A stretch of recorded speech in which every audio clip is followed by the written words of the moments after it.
when Steve Jobs made his announcement about stepping down as CEO at Apple. S&P futures fell 0.6%. That erased $52 billion in market value. Mary Jane Matz is with us now. She is Director of Large Cap Value Strategies at Fifth Third Asset Management. Mary Jane, we actually reached out to you to talk to you about the markets, but since you're an Apple shareholder, we have to ask you first, how are you personally taking the news of Steve Jobs stepping down? Right. I do want to clarify that I own Apple personally, but not in our value funds.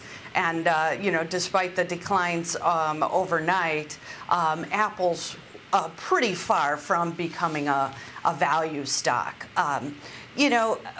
This does not come, obviously, completely out of the blue.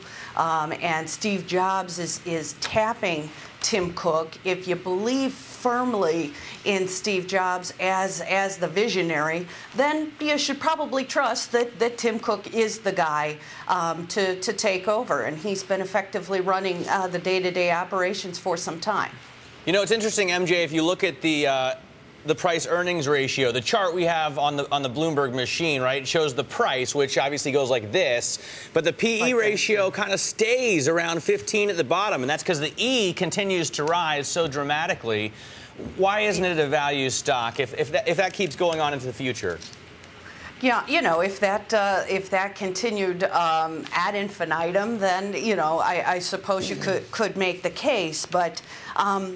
Our first screen really is looking for statistically cheap stocks. So we're looking at stocks that start with low multiples, and 15 in this market is not low.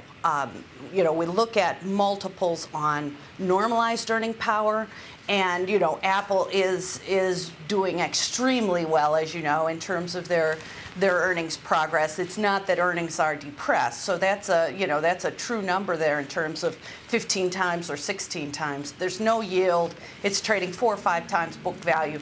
It ain't a value stock, at least at this point. Mary Jane, I want to blend the two conversations, what we've been talking about. We've been talking about your personal investment in Apple, and then, of course, the markets, and a little bit about valuation.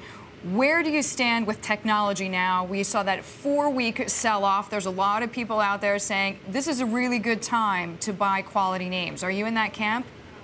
Yeah, I think we'd shade that way as well.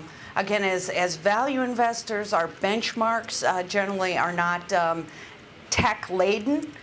Because of the issues that we were just talking about, kind of with Apple as a bellwether in that sector. They don't trade at cheap multiples. They don't have dividends for the most part. But we're finding, a good handful of names in the large cap value space where, we think it's got all that these stocks have all the criteria that we look for. Statistical cheapness, undervaluation, and then a positive catalyst. And the most recent stock that we've added in that sector is Corning, which we think still has another leg of the growth story there. Nonetheless, you own the stock personally. I'm sure, MJ, personally. You own.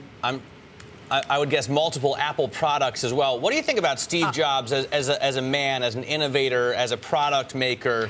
How has he influenced you? How has he influenced the world? I own the shares because I bought them 25 years ago in my personal portfolio and haven't touched them. And I do own a plethora of value products, and I think it's tough to really understate the to overstate the importance of Steve Jobs as an innovator, as a visionary, as a salesman. But the company is not in a particularly vulnerable competitive position, and Steve Jobs isn't, going away. He'll still be there, and can still fulfill that visionary role. He's just stepping down from the day-to-day. So, I think it, is a good service to investors to give as much information here as is practical, and he's been true to his word. Mary Jane, as he said.